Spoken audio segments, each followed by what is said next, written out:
هلمند کې د اماراتي ځمکو د غصب د مخنیوي په دوام د واشیر ولسوالۍ اړوند د بېلابېلو ساحو کې په 200 جریبه اماراتي ځمکه کې د غیره اشخاصو لخوا چې غوښتل یې هلته نوي تصرفات ترسره کړي او بیا پکې د زراعت کورونو او یا هم دکانو د رغولو استفاده وکړي، د کرنې ریاست اړوند د امنیتي مسؤلینو په همکاریو د تصرفاتو مخنیوی وسو. د یاد کمپاین په لړ کې د بارمشي ولسوالۍ د مرکز په سیمه کې لسګونه جریبه اماراتي ځمکه له غصب څخه ژغورل شوې.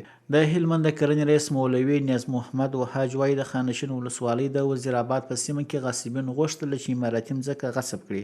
د یادې ولسوالۍ د ترویج د مدیریت لخوا د وزیر آباد د مجاهدینو په همکارۍ مخه ونیول شوه. نوموړي زیاتوي د مساکله ولسوالۍ اړوند د زرکو غره شرق طرف کې سلګونه جریبه دولتي ځمکه د غصب څخه پاکه شوې ده.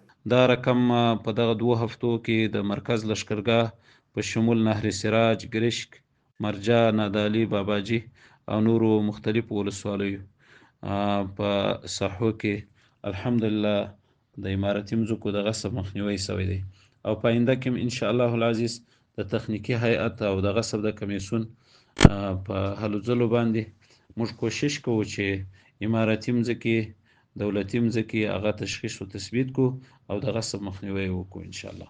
مولوي نیاز محمد وحاج وایي په دا کمپاین کې د نوې ولسوالۍ د جرنامو په دشت، سرخدوز، اڅکزو شاخ، ګودرې بارانه او ګڼو نورو سیمو کې تر 300 جریبه زیاتې ځمکې د غصب څخه خلاص شوي دي. په دغه ځمکو کې دشتونه او ځنګلي ځمکې شامل دي چې د ځمکو د غصب په تړاو څو تنه نیول شوي او عدلي او قضایي ارګانونو ته پیژندل شوي دي. د هلمند اوسیدونکي عبدالرزاق او محمد اکبر نظري وایي له کومې ورځې راهیسې چې د غصب پر وړاندې د مبارزې کمیسیون فعالیت پیل کړی دی، زرګونه جریبه اماراتي ځمکې له غصبه ژغورل شوي او د دولت ملکیت او د عامه تاسیساتو د کارونې لپاره چمتو شوي دي. ماشاءالله دا خو بیخي ښه کار دی. دا موږ ګرده دې ته سره موافق یو چې داسې کار وشي، د غاصبینو مخ ونیول شي، هر چا ته خپل حق ورسېږي. موږ په دې ډېر خوشحاله چې د دولتي ځمکو د غصب راګرځولو یو ګټه دا ده چې هلته به ښوونځی جوړېږي، مدرسه جوړېږي، کلینیک جوړېږي.